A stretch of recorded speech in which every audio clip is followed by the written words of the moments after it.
তো গাইস একটু কেয়ারফুলি কাজ করবে। এই দেখো আমার কেটে গেল এখনই। এই দেখো কত পরিষ্কার হয়েছে, দেখেছো? হ্যালো গাইস, হাই ফাইভ, আমি Aparna and big welcome to my another blog. কেমন আছো তোমরা সবাই? আশা করছি খুব ভালো আছো, আমিও খুব ভালো আছি। তো আমি কালকে যাব বিয়েবাড়িতে যেহেতু যাব, তো এখন সিজনটা জানোই কত ড্রাই। ফেব্রুয়ারি মার্চ মাসের দিকে জানোই ওয়েদার কত ড্রাই থাকে। সেই জন্য আমি ভাবলাম যে একটা প্যাডিকেয়ার টিপস তোমাদের সাথে শেয়ার করি, যেহেতু আমি এখন প্যাডিকেয়ার করব। তো চলো, আমি এর জন্য যা যা নিয়ে নিয়েছি বা যা যা করছি সেটাই তোমাদের সাথে আজকে আমি শেয়ার করব। তো ভিডিওটির সাথে থাকো আর দেখতে থাকো। তো এই জন্য আমি কিছু কিছু জিনিস জোগাড় করে নিয়েছি। দেখো, এখানে আছে ওয়ার্ম ওয়াটার মানে গরম জল, তারপরে নিয়ে নিচ্ছি এখানে আছে লবণ, লেবু, আর এখানে আছে চালের গুঁড়ো। চালের গুঁড়ো ছিল না, যাই হোক চালটাকে গুঁড়ো করে নিয়েছি। আর এটা হলো বেকিং সোডা। তারপরে নিয়ে নিয়েছি শ্যাম্পু, লরিয়ালের যে কোনো শ্যাম্পু তোমরা ব্যবহার করতে পারো। এটা আমি দিয়ে দেবো জলে। আর অ্যালোভেরা জেল, লেবু, এইসব নিয়ে নিচ্ছি। তো চলো শুরু করি। সবার প্রথমে কি করব, এই যে জলের মধ্যে অ্যাড করে দেব শ্যাম্পু।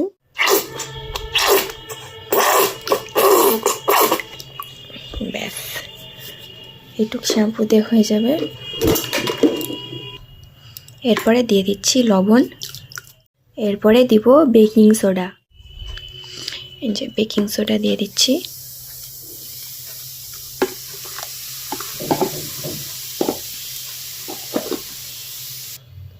আর দিয়ে দিচ্ছি লেবু। দেখো আমার লেবুর অবস্থা, কত ছোট লেবু, এখনো কিছুই হয়নি লেবুটার। যাই হোক, এটাই ছিল আমার কাছে, সেই জন্য এটাই দিয়ে দিচ্ছি। এরপরে আমার সারা হুয়া পা এর মধ্যে অ্যাড করে দিব। এই দেখো গাইস, বালতিতে আমার পা অ্যাড করে দিয়েছি। 15 মিনিট পর বের করব। তো গাইস দেখো, আমি আমার পা বের করে নিয়েছি। এবার আমি কি করব, এর মধ্যে দিয়ে দিব অ্যালোভেরা জেল।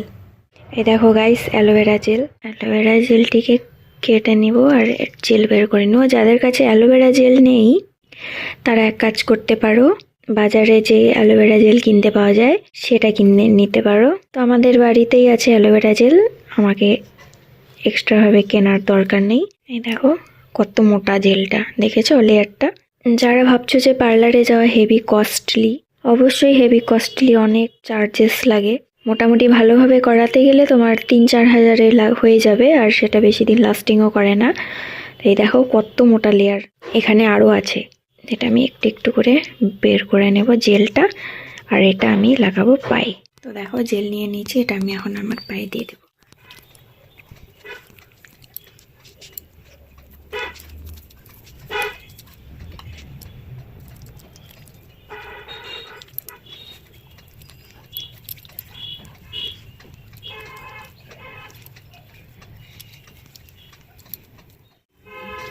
পায়ে দেওয়া হয়ে গেছে। এরপরে যে এই ডেড সেলগুলো আছে এগুলো রিমুভ করে দেব।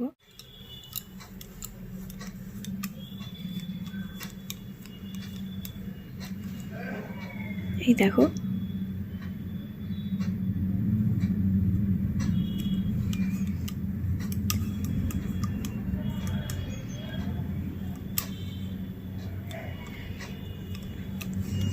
তোমার যত ডেড সেল থাকবে সব বের হয়ে যাবে এটা দিয়ে।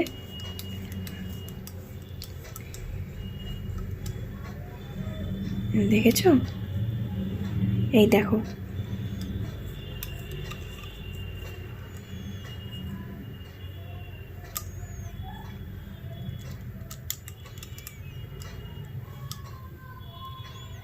দেখো কি সুন্দর চামড়া, নতুন চামড়া বেরিয়ে আসছে।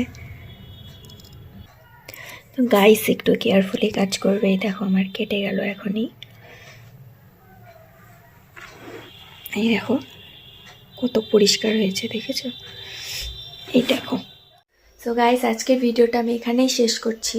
আর একটা কথা বলতে চাই, এই যে ইউটিউবে ভিডিওগুলোতে কতগুলোতে দেখায় যে একদম কালো পা সাদা হয়ে যাচ্ছে, আর যে হাতের যেরকমভাবে দেখায় কালো চামড়া একদম হঠাৎ করে সাদা হয়ে যাচ্ছে, এটা কিন্তু একদমই ফেক। এটা সত্যিকারে একদমই হয় না। আমি যেটা সত্যি কথা বলতে চাই, সেটা হলো যে কালো চামড়া কখনো সাদা হয় না। যাদের সাদা চামড়া আছে সেটা ঠিকই আছে, সাদা আছে, কিন্তু যাদের কালো আছে সেটা যতই ঘষো কালোই থাকবে। তো আমরা যেটা পরিষ্কার করার কথা বলি সেটা হলো স্কিনটা পরিষ্কার করা, আর চামড়া কখনো পরিষ্কার হয় না। সেটা উজ্জ্বল হতে পারে একটু, কিন্তু সেরকমভাবে সাদা কখনোই হয় না। এটা যে রকমের ভিডিও দেখাবে সেটা পুরোপুরি ফেক দেখাবে, আর আমি এটা সত্যি কথাই বলছি, যেহেতু আমিও কালো।